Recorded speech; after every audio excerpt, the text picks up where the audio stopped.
Exam ന്യൂസിലേക്ക് എൻ്റെ എല്ലാ കുട്ടികൾക്കും ഹൃദ്യമായ സ്വാഗതം. 2025 ഫെബ്രുവരിയിൽ നടന്ന മോഡൽ IT എക്സാമിൻ്റെ മറ്റൊരു ചോദ്യം നമുക്ക് പരിചയപ്പെടാം. കേരള സ്കൂൾ കലോത്സവത്തിൽ പങ്കെടുക്കുന്ന ചില കുട്ടികളുടെ വിവരങ്ങൾ ഹോമിലെ എക്സാം ഡോക്യുമെൻറ്റ്സിൽ kala.ods എന്ന ഫയലിൽ നൽകിയിരിക്കുന്നു. ഈ കുട്ടികൾക്കുള്ള ഐഡൻറ്റിഫിക്കേഷൻ സർട്ടിഫിക്കറ്റുകൾ ലിബർ ഓഫീസ് റൈറ്ററിലെ മെയിൽ മേർജ് സങ്കേതം ഉപയോഗിച്ച് തയ്യാറാക്കുക. ഐഡൻറ്റിഫിക്കേഷൻ സർട്ടിഫിക്കറ്റിൻ്റെ മാതൃക ഹോമിലെ എക്സാം ഡോക്യുമെൻറ്റ്സിൽ kala.participants.ott എന്ന ഫയലിൽ നൽകിയിട്ടുണ്ട്. ഈ ഫയൽ ലിബർ ഓഫീസ് റൈറ്ററിൽ തുറന്നാണ് പ്രവർത്തനങ്ങൾ ചെയ്യേണ്ടത്. ഇത് മെയിൽ മേർജ് ഉപയോഗിച്ചാണ് ചെയ്യേണ്ടത്. മെയിൽ മേർജാണ്. തയ്യാറാക്കിയ കാർഡുകൾ ഒറ്റ ഫയലായി, അതായത് സിംഗിൾ ഫയലായി നിങ്ങളുടെ രജിസ്റ്റർ നമ്പർ _ ചോദ്യ നമ്പർ ഫയൽ നാമമായി നൽകി ഹോമിലെ എക്സാം 10 എന്ന ഫോൾഡറിൽ സേവ് ചെയ്യുക. ഈ ഒരു പ്രവർത്തനം ചെയ്യുന്നതിന് വേണ്ടി ഫസ്റ്റ് നിങ്ങൾ ശ്രദ്ധിക്കുക, ഇവിടെ 2 ഫയൽസ് ഉള്ളത് അല്ലേ. ഒന്ന് kala.ods എന്ന ഫയലും kala_participants.ott എന്ന ഫയലും അല്ല. ഫസ്റ്റ് കുട്ടികൾ എല്ലാവരും ശ്രദ്ധിക്കേണ്ടത്, ഫസ്റ്റ് നിങ്ങൾ ഓപ്പൺ ചെയ്യേണ്ട ഫയല് OTT ഫയലായിരിക്കണമെന്ന് ഫസ്റ്റ് ഓർമ്മിക്കുക. കുറേ കുട്ടികൾ ആദ്യം തന്നെ ഈ kala.ods എന്ന ഫയൽ, അതായത് ലിബർ ഓഫീസ് കാൽക്കിൽ തയ്യാറാക്കിയ ഒരു ഷീറ്റ് ഉണ്ടല്ലോ, അതാണ് ഓപ്പൺ ചെയ്ത് വെക്കുന്നത്. അങ്ങനെയല്ല വേണ്ടത്. ഫസ്റ്റ് ചെയ്യേണ്ടത് കലയ്ക്ക് പകരം വേറെ എന്ത് ഫയൽസും ആകാം, അത് OTT എന്ന ഫയലായിരിക്കും. OTT എക്സ്റ്റൻഷനോട് കൂടിയ ഫയലായിരിക്കും. അതുകൊണ്ട് നിങ്ങൾ എന്ത് ചെയ്യുക, ഫസ്റ്റ് OTT ഫയൽ ഓപ്പൺ ചെയ്യണം. അത് എവിടെയാണ് ഉണ്ടാവുക? Exam documents. ഹോമിലെ എക്സാം ഡോക്യുമെൻറ്റ്സിലുള്ള kala_participants.ott എന്ന ഫയലാണ് ഫസ്റ്റ് ഓപ്പൺ ചെയ്യേണ്ടത്. അതിനുശേഷമാണ് kala.ods എന്ന ഫയലിനെ ബ്രൗസ് ചെയ്യിക്കേണ്ടത്. അതെങ്ങനെയാണ് നമുക്ക് ചെയ്യേണ്ടത് നോക്കാം. ഫസ്റ്റ് പ്ലേസസ് എന്നതിൽ ക്ലിക്ക് ചെയ്യുക. ഹോമിലെ എക്സാം ഡോക്യുമെൻറ്റ്സ്, അതിൽ OTT ഫയലാണ് ഓപ്പൺ ചെയ്യാൻ പറഞ്ഞത് അല്ലേ. ഇതാ kala_participants.ott എന്ന ഫയൽ ഓപ്പൺ ചെയ്യാനാണ് പറഞ്ഞത്. ഈ ഒരു ഫയൽ ഓപ്പൺ ചെയ്തു. ഇനി നമുക്ക് എന്ത് ചെയ്യണം? ഇൻസേർട്ട് മെനു ബാറിലെ ഇൻസേർട്ടിൽ ക്ലിക്ക് ചെയ്യുക. അതിനുശേഷം ഫീൽഡ് മോർ ഫീൽഡ് ക്രമത്തിൽ ക്ലിക്ക് ചെയ്യുക. Insert field more field. അതിനുശേഷം കുട്ടികൾ ശ്രദ്ധിക്കേണ്ടത് ഡാറ്റാബേസ് എന്നതാണ് ക്ലിക്ക് ചെയ്യേണ്ടത്. ഡാറ്റാബേസ് ക്ലിക്ക് ചെയ്യുക. അതിനുശേഷം മെയിൽ മേർജ് ഫീൽഡ് തന്നെ ആക്റ്റീവ് ആക്കിയിരിക്കണം. മെയിൽ മേർജ് ഫീൽഡ്സ് സെലക്ട് ചെയ്യുക. അതിനുശേഷമാണ് ബ്രൗസിൽ ക്ലിക്ക് ചെയ്യേണ്ടത്. ബ്രൗസിൽ ക്ലിക്ക് ചെയ്യുക. ഇനി മോഡൽ IT എക്സാം, ഇവിടെ നിങ്ങൾ പബ്ലിക് ആകുമ്പോൾ ആനുവൽ IT എക്സാം ആയിരിക്കും ഉണ്ടാവുക, അവിടെ ക്ലിക്ക് ചെയ്യുക. അതിനുശേഷം എക്സാം ഡോക്യുമെൻറ്റ്സ് വീണ്ടും ഓപ്പൺ ചെയ്യാം. അതിലേതാ പറഞ്ഞിരിക്കുന്നത്? നേരത്തെ നമ്മൾ kala_participants.ott എന്ന ഫയലാണ് ഓപ്പൺ ചെയ്ത് വെച്ചത്. ഏതിനെയാണ് ബ്രൗസ് ചെയ്യേണ്ടത്? kala.ods എന്ന ഫയലിന് അല്ലേ. അപ്പോൾ kala.ods എന്ന ഫയല് സെലക്ട് ചെയ്ത് ഓപ്പൺ ചെയ്യുക, അല്ലെങ്കിൽ ഡബിൾ ക്ലിക്ക് ചെയ്താലും ഓപ്പൺ ആകും. അപ്പോൾ kala എന്ന ഇടതുവശത്തുള്ള ആരോയിൽ ഒന്ന് ക്ലിക്ക് ചെയ്യുക. അപ്പോൾ ഷീറ്റ് 1 തുറന്നു വന്നു. ഷീറ്റ് 1-ലെ ഓരോ ഫീൽഡും കാണാൻ വേണ്ടി ഇതിൻ്റെ ഇടതുവശത്തുള്ള ഒരു ത്രികോണാകൃതിയിൽ ക്ലിക്ക് ചെയ്യുക. അപ്പോൾ അതിലത്തെ ഓരോ ഫീൽഡ്സും കാണുവാൻ സാധിക്കും. ഇനി നമുക്ക് വേണ്ടത് നെയിം ഓഫ് പാർട്ടിസിപ്പൻറ്റ്. ഇവിടെ ക്ലിക്ക് ചെയ്യുക. കഴ്സർ എത്തിച്ചതിന് ശേഷം നെയിം ഓഫ് പാർട്ടിസിപ്പൻ്റ് എന്നതിൽ ഡബിൾ ക്ലിക്ക് ചെയ്യുക.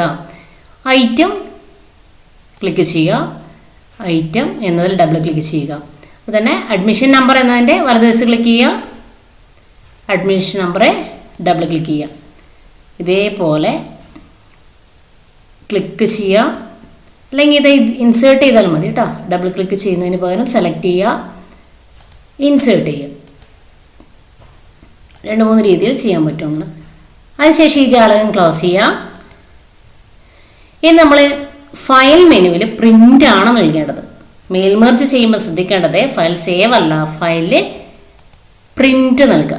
പ്രിൻ്റ് യെസ് എന്നതിൽ ക്ലിക്ക് ചെയ്യുക. അപ്പോൾ ഒരു പ്രിൻ്റർ മാറ്റി ഫയലിൽ ക്ലിക്ക് ചെയ്യണം. സിംഗിൾ ഡോക്യുമെൻ്റ് ആയിട്ട് സേവ് ചെയ്യാൻ പറഞ്ഞിട്ടുണ്ടോ, അപ്പോൾ file save as single document select ചെയ്യുക. അതിനുശേഷം ഓക്കെ ക്ലിക്ക് ചെയ്യുമ്പോൾ സേവ് ചെയ്യാൻ ഉദ്ദേശിക്കുന്ന സ്ഥലമാണ് ചോദിക്കുന്നത്. ഇവിടെ മോഡൽ IT എക്സാമിൽ എക്സാം 10-ലെ നമ്മുടെ രജിസ്റ്റർ നമ്പർ _ ചോദ്യ നമ്പർ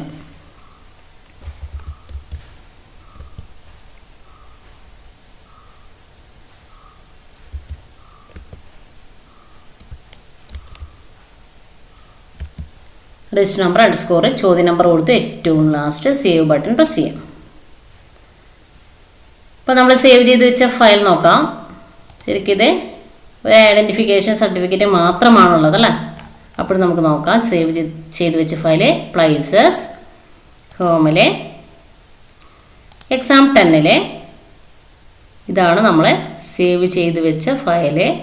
അതായത് ലിബർ ഓഫീസ് റൈറ്ററിൻ്റെ extension .odt open document text. നമ്മൾ ഓപ്പൺ ചെയ്ത് നോക്കാം. ഇതാ ഇങ്ങനെയാണ് മെയിൽ മെർജ് സങ്കേതം ഉപയോഗിച്ച് ചെയ്യുന്നത്. എല്ലാ കുട്ടികളും ഈ മെയിൽ മെർജ് എല്ലാ വർഷവും ചോദിച്ചുകൊണ്ടിരിക്കുന്ന ചോദ്യമാണ്. എല്ലാ കുട്ടികളും നന്നായി പഠിച്ച് തന്നെ എക്സാം അറ്റൻഡ് ചെയ്യുക. എല്ലാ കുട്ടികൾക്കും വിജയാശംസകൾ നേരുന്നു. നന്ദി, നമസ്കാരം. എക്സാം ക്വിസിലേക്ക് എൻ്റെ എല്ലാ കുട്ടികൾക്കും ഹൃദ്യമായ സ്വാഗതം. ഇന്നത്തെ വീഡിയോ 10ാം ക്ലാസ്സിലെ കുട്ടികൾക്ക് വേണ്ടിയുള്ളതാണ്. അവരുടെ 2ാമത്തെ അധ്യായമായ പ്രസിദ്ധീകരണത്തിലേക്ക് എന്ന പാഠഭാഗത്തുള്ള ഒരു ക്വസ്റ്റ്യൻ നമുക്ക് പരിചയപ്പെടാം. ബഹിരാകാശ പര്യവേഷണത്തെക്കുറിച്ചുള്ള ഒരു ലേഖനം ഹോമിലെ എക്സാം ഡോക്യുമെൻസിൽ space.ott എന്ന ഫയലിൽ നൽകിയിട്ടുണ്ട്. ഈ ഫയൽ ലിബർ ഓഫീസ് റൈറ്ററിൽ തുറന്ന് ചുവടെ നൽകിയിരിക്കുന്ന പ്രത്യേകതകൾ ഉൾപ്പെടുത്തി സ്പേസ് എന്ന പേരിൽ പുതിയൊരു ഹെഡിംഗ് സ്റ്റൈൽ തയ്യാറാക്കുക. ഹെഡിംഗ് വിഭാഗത്തിലെ ഹെഡിംഗ് 2-ലാണ് പുതിയ സ്റ്റൈൽ നിർമ്മിക്കേണ്ടത്. Font family Bitstream Charter, font size 110, font colour indigo, underline single. ലേഖനത്തിലുള്ള എല്ലാ ഉപശീർഷകങ്ങൾക്കും സ്പേസ് എന്ന സ്റ്റൈൽ നൽകുക. ഉപശീർഷകങ്ങൾ തിരിച്ചറിയാൻ ചുവപ്പ് നിറത്തിൽ നൽകിയിരിക്കുന്നു. മാറ്റം വരുത്തിയ ഫയൽ നിങ്ങളുടെ രജിസ്റ്റർ നമ്പർ അണ്ടർസ്കോർ ചോദ്യ നമ്പർ ഫയൽ നാമമായി നൽകി ഹോമിലെ എക്സാം 10 എന്ന ഫോൾഡർ സേവ് ചെയ്യുക. ഈ ഒരു പ്രവർത്തനം എങ്ങനെയാണ് ചെയ്യുക നോക്കാം. ഇത് ഈ വർഷം മോഡൽ എക്സാമിന് വന്ന ചോദ്യമാണ്. ഇങ്ങനെയുള്ള ചോദ്യങ്ങളെല്ലാം കുട്ടികളെല്ലാവരും തന്നെ പഠിക്കേണ്ടതാണ്. അപ്പോൾ ഈ ഒരു പ്രവർത്തനം എങ്ങനെയാണ് ചെയ്യുക എന്ന് നോക്കാം. ഫസ്റ്റ് എന്ത് ചെയ്യാം? എക്സാം ഡോക്യുമെൻസിലുള്ള space.ott എന്ന ഫയൽ ലിബർ ഓഫീസ് റൈറ്ററിൽ തുറക്കണം. പ്ലേസസ് എന്നതിൽ ക്ലിക്ക് ചെയ്യുക. ഹോമിലെ എക്സാം ഡോക്യുമെൻറ്റ്സ് അതിലെ സ്പേസസ്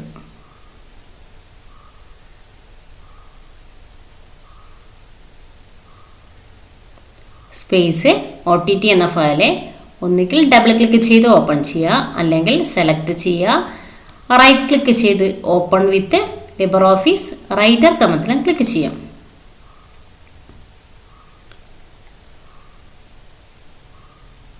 ക്വസ്റ്റ്യനിൽ പറഞ്ഞിരിക്കുന്നത് പുതിയൊരു സ്റ്റൈൽ നിർമ്മിക്കുവാനാണ്. അതുകൊണ്ട് ഇവിടെ ക്ലിക്ക് ചെയ്യുക. അപ്പോൾ സ്റ്റൈൽ ബോക്സിൽ നിന്ന് മോർ സ്റ്റൈൽ സെലക്ട് ചെയ്യുക. മോർ സ്റ്റൈൽ സെലക്ട് ചെയ്യുക. ഇതാണ് സ്റ്റൈൽ ആൻഡ് ഫോർമാറ്റിംഗ് ജാലകം. ഇവിടെ ഹെഡിങ് 2-ലാണ് പുതിയൊരു സ്റ്റൈൽ നിർമ്മിക്കാൻ പറഞ്ഞത്. അതുകൊണ്ട് ഹെഡിങ് 2 സെലക്ട് ചെയ്യുക. ഹെഡിങ് 2 സെലക്ട് ചെയ്തതിന് ശേഷം മൗസിൻ്റെ വലത് ബട്ടൺ ക്ലിക്ക് ചെയ്യുക. അപ്പോഴേ ന്യൂ ക്ലിക്ക് ചെയ്യുക. പുതിയൊരു സ്റ്റൈൽ നിർമ്മിക്കേണ്ടത് കൊണ്ട് ന്യൂവിലാണ് ക്ലിക്ക് ചെയ്യേണ്ടത്. അതിനുശേഷം ഓർഗനൈസർ ടാബിൽ ക്ലിക്ക് ചെയ്യാം. ഇവിടെ അൺടൈറ്റിൽഡ് എന്നത് മാറ്റി നമുക്ക് കൊടുക്കാനുള്ള പേര് സ്പേസ് എന്നതാണ്.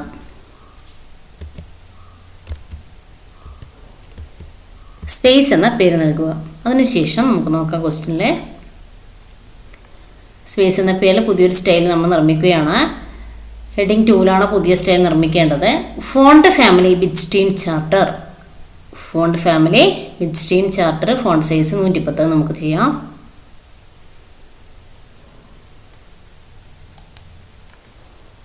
ഫോണ്ടിൽ ക്ലിക്ക് ചെയ്യാം. ഇവിടെ ഫോണ്ടിലെ ഫോണ്ട് ഫാമിലി ബിറ്റ്സ്റ്റീം ചാർട്ടർ.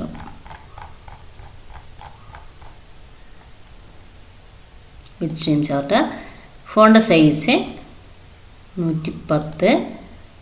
പിന്നെ പറഞ്ഞിരിക്കുന്ന ഫോണ്ട് ഇഫക്റ്റിൽ കളറാണ്. കളറ് ഇൻഡിഗോ പറയുന്നുണ്ടല്ലേ. നോക്കാം. Colour font colour indigo, underline single. Font colour ഇവിടെ ക്ലിക്ക് ചെയ്യുക. ഫോണ്ട് ഇഫക്റ്റിലാണ് ക്ലിക്ക് ചെയ്യേണ്ടത് കളർ കിട്ടാൻ വേണ്ടി. ഇവിടെ ഇൻഡിഗോ സെലക്ട് ചെയ്യുക. പിന്നെ അണ്ടർലൈൻ പറഞ്ഞിട്ടുണ്ട്, ഇവിടെ സിംഗിൾ നൽകുക. അതിനുശേഷം ഓക്കെ ക്ലിക്ക് ചെയ്യുക. അപ്പോൾ ഹെഡിങ് 2-ൻ്റെ ഇടതുവശത്ത് നമ്മൾ ക്രിയേറ്റ് ചെയ്ത സ്റ്റൈൽ, ന്യൂ സ്റ്റൈൽ കാണാൻ സാധിക്കും. ഈ ഒരു സ്റ്റൈൽ ഇതിലേക്ക് അപ്ലൈ ചെയ്യുവാൻ ആവശ്യപ്പെട്ടിട്ടുണ്ട് അല്ലേ. നമ്മൾ ഉപശീർഷകങ്ങൾ തിരിച്ചറിയാൻ വേണ്ടി ചുവന്ന കളറ് നൽകിയിരിക്കുന്നു എന്ന് ക്വസ്റ്റ്യനിൽ പറഞ്ഞിട്ടുണ്ട്. ഇവിടെ നോക്കാം, ഉപശീർഷകങ്ങൾ ചുവപ്പ് നിറത്തിൽ നൽകിയിരിക്കുന്നു, അത് തിരിച്ചറിയാൻ വേണ്ടി. ഇനി നമുക്കെന്ത് ചെയ്യണത്, ഓരോ ഉപശീർഷകവും സെലക്ട് ചെയ്യുക. അതിനുശേഷം എന്ത് ചെയ്യുക, ഇവിടെ സ്പേസ് എന്നതിൽ ഡബിൾ ക്ലിക്ക് ചെയ്യുക. ഇങ്ങനെ ഓരോന്നും ഇങ്ങനെ സെലക്ട് ചെയ്ത് ഒരു പുതിയ സ്റ്റൈല് ഇതിലേക്ക് ഉൾപ്പെടുത്താവുന്നതാണ്. നമുക്കിതേപോലെ ആ ഒരു സ്റ്റൈല് ഈ ഒരു ശീർഷകങ്ങളിലേക്ക് അപ്ലൈ ചെയ്യാൻ ഉപയോഗിക്കുന്ന ഒരു ടൂൾ ഉണ്ടല്ലോ, അതിൻ്റെ പേരെന്താ, ക്ലോൺ ഫോർമാറ്റിംഗ് ടൂൾ അല്ലേ. ഈ ഒരു ചിത്രം തന്നിട്ട് ഇതിൻ്റെ പേര് ചോദിക്കുന്നുണ്ട് എക്സാമിന്, അത് 1 വേർഡ് ക്വസ്റ്റ്യൻ ആയിട്ട് ചോദിക്കുന്നുണ്ട്, വെരി ഷോർട്ട് ആൻസറിൽ ക്ലിക്ക് ചെയ്യുക, ഇതിലേക്ക് അപ്ലൈ ചെയ്യാം. ആ ഒരു രീതിയിൽ നമുക്ക് സ്റ്റൈല് മറ്റ് ശീർഷകങ്ങളിലേക്ക് അപ്ലൈ ചെയ്യാൻ സാധിക്കും. സെലക്ട് ചെയ്തതിന് ശേഷം ഇത് ക്ലിക്ക് ചെയ്യാം. ഇങ്ങനെയാണ് ആ ഒരു പ്രവർത്തനം ചെയ്യുന്നത്. ഇത് സേവ് ചെയ്യുന്നതിന് വേണ്ടി നമ്മൾ എക്സാം ഡോക്യുമെൻറ്റ്സ് നേരിട്ട് എടുത്തത് കൊണ്ട് ഫയൽ സേവ് ആസ് ക്രമത്തിൽ ക്ലിക്ക് ചെയ്യണം. File save as, model I T എക്സാമിന് പകരം ആനുവൽ ഐ ടി എക്സാം ആയിരിക്കും. നിങ്ങൾ എക്സാം 10 എന്നത് സെലക്ട് ചെയ്താൽ മാത്രം പോരാ, എക്സാം 10 എന്നത് ഡബിൾ ക്ലിക്ക് ചെയ്ത് ഓപ്പൺ ചെയ്യണം. ഇങ്ങനെ ഇവിടെ വന്നാൽ മാത്രമേ ഒരു എക്സാം 10ൻ്റെ ഫോൾഡർ ഓപ്പൺ ആവൂ. അതിനുശേഷമാണ് നമ്മൾ ഫയൽ നെയിം കൊടുക്കേണ്ടത്.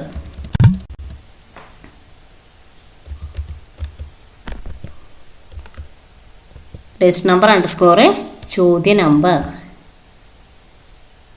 അതിനുശേഷം ഏറ്റവും താഴെ സേവ് ബട്ടൺ പ്രസ് ചെയ്യാം. ഇങ്ങനെയാണ് ഒരു പുതിയൊരു സ്റ്റൈൽ നിർമ്മിക്കേണ്ടത്. എല്ലാ കുട്ടികളും ഇത് നന്നായി പഠിക്കുക. ഇത് എക്സാമിന് എല്ലാ വർഷവും ചോദിക്കുന്ന ചോദ്യം തന്നെയാണ്. എല്ലാ കുട്ടികൾക്കും വിജയാശംസകൾ നേരുന്നു. നന്ദി, നമസ്കാരം. ടെക്സ് ആൻഡ് കിസിലേക്ക് എൻ്റെ എല്ലാ കുട്ടികൾക്കും ഹൃദ്യമായ സ്വാഗതം. ഇന്നത്തെ വീഡിയോ 10ാം ക്ലാസ്സിലെ കുട്ടികൾക്ക് വേണ്ടിയുള്ളതാണ്. അവരുടെ 2ാമത്തെ അധ്യായമായ പ്രസിദ്ധീകരണത്തിലേക്ക് എന്ന പാഠഭാഗത്തുള്ള ഈ വർഷം വന്ന മോഡൽ ചോദ്യം നമുക്ക് പരിചയപ്പെടാം. വംശനാശ ഭീഷണി നേരിടുന്ന ജീവികളെക്കുറിച്ചുള്ള ഒരു ലേഖനം ഹോമിലെ എക്സാം ഡോക്യുമെൻസിൽ എൻഡേഞ്ചേർഡ് സ്പീഷീസ് OTT എന്ന ഫയലിൽ നൽകിയിട്ടുണ്ട്. ഈ ഫയൽ ലിബർ ഓഫീസ് റൈറ്ററിൽ തുറന്ന് ചുവടെ നിർദ്ദേശിച്ച രീതിയിൽ ഫോർമാറ്റ് ചെയ്യുക. പ്രധാന ശീർഷകത്തിന് ഹെഡിങ് 1 എന്ന സ്റ്റൈൽ നൽകുക. അതായത് പ്രൊട്ടക്ഷൻ ഓഫ് എൻഡേഞ്ചേർഡ് സ്പീഷീസ് എന്ന പ്രധാന ശീർഷകത്തിനാണ് ഹെഡിങ് 1 എന്ന സ്റ്റൈൽ നൽകേണ്ടത്. ഉപശീർഷകങ്ങൾക്ക് ഹെഡിങ് 2 എന്ന സ്റ്റൈൽ നൽകുക. ഉപശീർഷകങ്ങൾ നീല നിറത്തിൽ നൽകിയിരിക്കുന്നു. തുടർന്ന് ഹെഡിങ് 2 എന്ന സ്റ്റൈലിൽ ചുവടെ നൽകിയ മാറ്റങ്ങൾ വരുത്തുക. Font family Gentium Basic, font size 110, font colour green, underline single. മാറ്റം വരുത്തിയ ഫയൽ നിങ്ങളുടെ രജിസ്റ്റർ നമ്പർ _ ചോദ്യ നമ്പർ ഫയൽ നാമമായി നൽകി ഹോമിലെ എക്സാം 10 എന്ന ഫോൾഡറിൽ സേവ് ചെയ്യുക. ഈ ഒരു പ്രവർത്തനം ചെയ്യുന്നതിന് വേണ്ടി ആദ്യം എക്സാം ഡോക്യുമെൻറ്റ്സ് ഓപ്പൺ ചെയ്യാം. പ്ലേസസ്, ഹോമിലെ എക്സാം ഡോക്യുമെൻറ്റ്സ്, ഈ ഒരു ഫയലാണ് ഓപ്പൺ ചെയ്യേണ്ടത്. ഡബിൾ ക്ലിക്ക് ചെയ്ത് ഓപ്പൺ ചെയ്യാം, അല്ലെങ്കിൽ റൈറ്റ് ക്ലിക്ക് ചെയ്ത് open with other application click ചെയ്തതിന് ശേഷം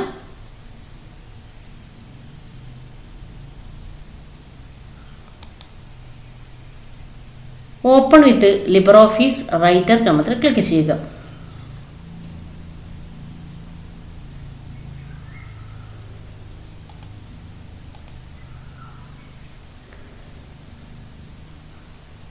ഇതാണ് ആ ഒരു ഫയല്.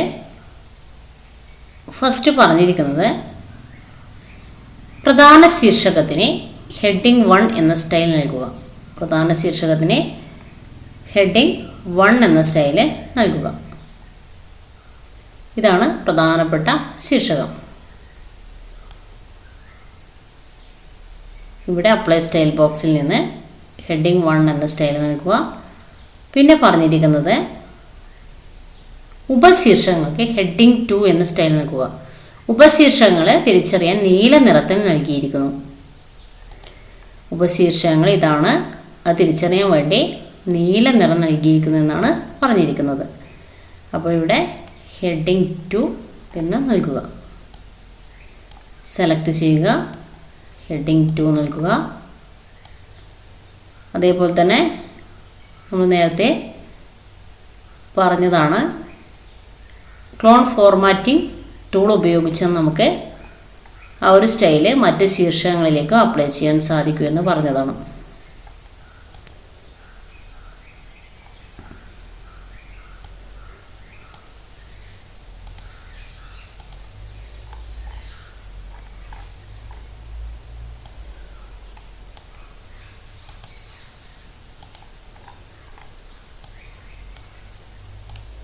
സെലക്ട് ചെയ്യുക, ഹെഡിങ് 2 നൽകുക. ഇനി ക്വസ്റ്റ്യനിൽ എന്താണെന്ന് പറഞ്ഞിട്ട് നോക്കാം. നമ്മൾ ഈ 2 പ്രവർത്തനം ചെയ്തു. പ്രധാന ശീർഷകത്തിന് ഹെഡിങ് 1 എന്ന സ്റ്റൈൽ നൽകി, ഉപശീർഷകങ്ങൾക്ക് ഹെഡിങ് 2 എന്ന സ്റ്റൈൽ നൽകി. ഇനി ഹെഡിങ് 2 എന്ന സ്റ്റൈലിൽ ചുവടെ നൽകിയ മാറ്റങ്ങൾ വരുത്താനും ആവശ്യപ്പെട്ടിട്ടുണ്ട്. Font family Gentium Basic, font size 110, font colour green, underline single, ഇത്രയും കാര്യങ്ങളും ചെയ്യാൻ പറഞ്ഞിട്ടുണ്ട്. അപ്പം നമുക്ക് നോക്കാം. ഹെഡിങ് 2-ൽ ഇവിടെ ഹെഡിങ് 2 റൈറ്റ് ക്ലിക്ക് ചെയ്യുക, മോഡിഫൈ ആണ് നൽകേണ്ടത്. മാറ്റം വരുത്താൻ പറഞ്ഞത് കൊണ്ട് മോഡിഫൈയിലാണ് ക്ലിക്ക് ചെയ്യേണ്ടത്. ഇനി ഇവിടെ ഫോണ്ടിൽ ക്ലിക്ക് ചെയ്യുക. ഇതിൽ ഫോണ്ട് ഫാമിലി പറഞ്ഞിരിക്കുന്നത്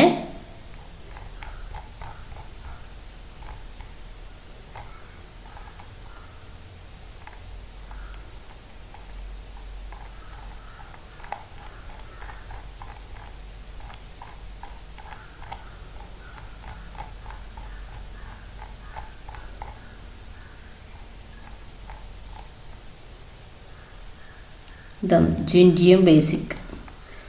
ഇവിടെ സൈസ് 110. അതുപോലെ തന്നെ ഫോണ്ട് ഇഫക്റ്റിൽ ഫോണ്ട് കളറ് ഗ്രീൻ, അതുപോലെ തന്നെ അണ്ടർലൈനിൽ സിംഗിൾ നൽകാനും ആവശ്യപ്പെട്ടിട്ടുണ്ട്. ഓക്കെ ക്ലിക്ക് ചെയ്യുക. അപ്പോൾ നമ്മുടെ ഒരു സ്റ്റൈല് മോഡിഫൈ ചെയ്തിട്ടുണ്ട്. അപ്പോൾ ഈ ഒരു സ്റ്റൈല് ഇതിലേക്ക് അപ്ലൈ ആയിട്ടുണ്ട്. ഇത്രയാണ് മോഡിഫൈ എന്നതിൽ ചെയ്യാനുള്ളത്. ഇതും പ്രധാനപ്പെട്ട ചോദ്യം തന്നെയാണ്. എല്ലാ കുട്ടികളും തന്നെ നന്നായി പഠിച്ച് തന്നെ എക്സാം അറ്റൻഡ് ചെയ്യുക. ഇതൊക്കെ സിമ്പിളാണ്, എല്ലാ കുട്ടികൾക്കും കിട്ടും. അതുകൊണ്ട് എല്ലാ കുട്ടികളും നന്നായി പഠിച്ച് തന്നെ എക്സാം അറ്റൻഡ് ചെയ്യുക. പിന്നെ ഒരു കാര്യം പറയാനുള്ളത്, ഈ ഒരു സ്റ്റൈല് ഇതിൻ്റെ ചിത്രം തന്നിട്ട് ഇത് ഏതാണെന്ന് ചോദിക്കുന്നുണ്ട്. അപ്പോൾ പാരഗ്രാഫ് സ്റ്റൈലാണെന്ന് ഇത് മനസ്സിലാക്കുക. ഇത് തിയറി ക്വസ്റ്റ്യൻസ് ചോദിക്കുന്നതാണ്. വെരി ഷോർട്ട് ആൻസർ അല്ലെങ്കിൽ മൾട്ടിപ്പിൾ ചോയ്സിൽ ചോദിക്കുന്ന ചോദ്യങ്ങളാണിത്. ഇത് ഈ ഒരു ചിത്രം തന്നിട്ട് ഇത് പാരഗ്രാഫ് സ്റ്റൈലാണെന്ന് മനസ്സിലാക്കുക. അതുപോലെ തന്നെ ഇത് ക്യാരക്ടർ സ്റ്റൈലാണെന്ന് മനസ്സിലാക്കുക. ഇതെല്ലാം തന്നെ കുട്ടികൾ നന്നായി പഠിച്ച് തന്നെ എക്സാം അറ്റൻഡ് ചെയ്യുക. എല്ലാ കുട്ടികൾക്കും വിജയാശംസകൾ നേരുന്നു. നന്ദി, നമസ്കാരം. ടെക്സാം ക്വിസിലേക്ക് എൻ്റെ എല്ലാ കുട്ടികൾക്കും ഹൃദ്യമായ സ്വാഗതം. 10ാം ക്ലാസ്സിലെ കുട്ടികൾക്ക് ഈ വർഷം മോഡൽ എക്സാമിന് വന്ന മറ്റൊരു ചോദ്യം നമുക്ക് പരിചയപ്പെടാം.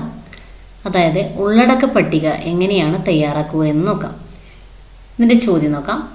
സാഹിത്യ ക്ലബ്ബ് വിദ്യാർത്ഥികൾ തയ്യാറാക്കിയ ഒരു മാഗസീൻ ഹോമിലെ എക്സാം ഡോക്യുമെൻറ്റ്സ് ഫോൾഡറിലുള്ള magazine.ott എന്ന ഫയലിൽ നൽകിയിട്ടുണ്ട്. ഈ ഫയൽ ലിബർ ഓഫീസ് റൈറ്ററിൽ തുറന്ന് table of contents and index എന്ന സങ്കേതം ഉപയോഗിച്ച് മാഗസീനിൽ ഉള്ളടക്ക പട്ടിക ഉൾപ്പെടുത്തുക. മാഗസീൻ്റെ 2ാം പേജിലാണ് ഉള്ളടക്ക പട്ടിക ഉൾപ്പെടുത്തേണ്ടത്. സൂചന ഇവിടെ തന്നിട്ടുണ്ട്. കവികളുടെ പേരുകൾക്ക്, അതായത് പച്ച നിറത്തിൽ നൽകിയിരിക്കുന്നതാണ് കവികളുടെ പേരുകളെ. ഹെഡിങ് 2 എന്ന സ്റ്റൈലാണ് നൽകേണ്ടത്. കവികളുടെ പേരുകൾക്ക് ഹെഡിങ് 2 എന്ന സ്റ്റൈൽ നൽകുക. കവിതകളുടെ പേരുകൾക്ക്, അതായത് പർപ്പിൾ നിറത്തിൽ നൽകിയിരിക്കുന്ന കവിതകളുടെ പേരുകൾക്ക് ഹെഡിങ് 3 എന്ന സ്റ്റൈലാണ് നൽകേണ്ടത്. പൂർത്തിയാക്കിയ മാഗസിൻ നിങ്ങളുടെ രജിസ്റ്റർ നമ്പർ _ ചോദ്യ നമ്പർ ഫയൽ നാമമായി നൽകി ഹോമിലെ exam 10 എന്ന ഫോൾഡറിൽ സേവ് ചെയ്യുവാനും പറഞ്ഞിട്ടുണ്ട്. ഈ ഒരു പ്രവർത്തനം ചെയ്യുന്നതിന് വേണ്ടി ഫസ്റ്റ് ഓപ്പൺ ചെയ്യേണ്ട ഫയല് magazine.ott എന്ന ഫയലാണ്. പ്ലേസസ് എന്നതിൽ ക്ലിക്ക് ചെയ്യുക. ഹോമിലെ എക്സാം ഡോക്യുമെൻറ്റ്സ് 10-ലെ മാഗസിൻ സെലക്ട് ചെയ്ത് ഒന്നുകിൽ ഡബിൾ ക്ലിക്ക് ചെയ്യുക, അല്ലെങ്കിൽ റൈറ്റ് ക്ലിക്ക് ചെയ്ത് open with Libre Office writer ക്രമത്തിൽ ക്ലിക്ക് ചെയ്യുക. ഇവിടെ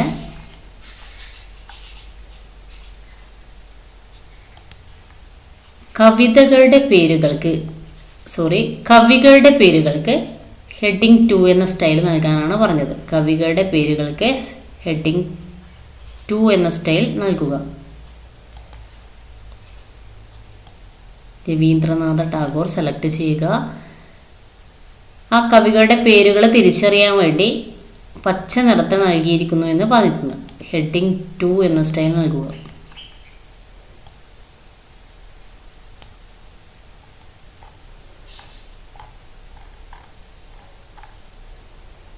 വില്യം ഷേക്സ്പിയർ, ഹെഡിങ് 2.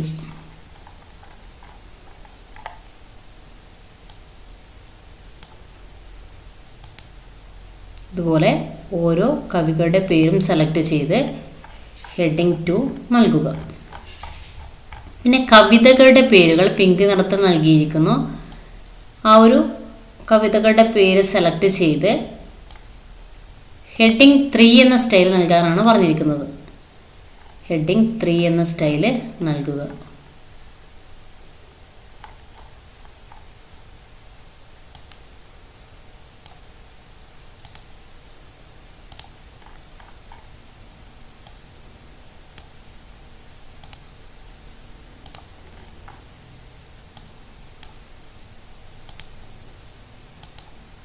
നേരത്തെ പറഞ്ഞു ഇതേ ഒരു സ്റ്റൈല് മറ്റ് ശീർഷകങ്ങളിലേക്ക് അപ്ലൈ ചെയ്യാൻ ക്ലോൺ ഫോർമാറ്റിംഗ് ടൂൾ ഉപയോഗിക്കാമെന്ന് പറഞ്ഞു. ആ ഒരു രീതിയിലും നമുക്ക് ചെയ്യാം. ഇനി നമുക്ക് ഉള്ളടക്ക പട്ടിക തയ്യാറാക്കാൻ പറഞ്ഞിട്ടുണ്ട്. 2ാമത്തെ പേജിലാണ് ഉള്ളടക്ക പട്ടിക തയ്യാറാക്കാൻ പറഞ്ഞിരിക്കുന്നത്. അതുകൊണ്ട് ഈ 2ാമത്തെ പേജ് ക്ലിക്ക് ചെയ്യാം. കഴ്സർ ഇവിടെ എത്തിച്ചതിന് ശേഷം ഇൻസേർട്ട് എടുക്കുക. മെനു ബാറിലെ ഇൻസേർട്ടിൽ ക്ലിക്ക് ചെയ്യുക. അതിനുശേഷം ടേബിൾ ഓഫ് കണ്ടൻസ് ആൻഡ് ഇൻഡെക്സിലെ നേരെ ഏറ്റവും താഴെ ടേബിൾ ഓഫ് കണ്ടൻസ് ആൻഡ് ഇൻഡെക്സിലെ table of contents index or ബിബ്ലിയോഗ്രാഫിയിൽ ക്ലിക്ക് ചെയ്യാം. അതിനുശേഷം ഓക്കെ ക്ലിക്ക് ചെയ്യുക.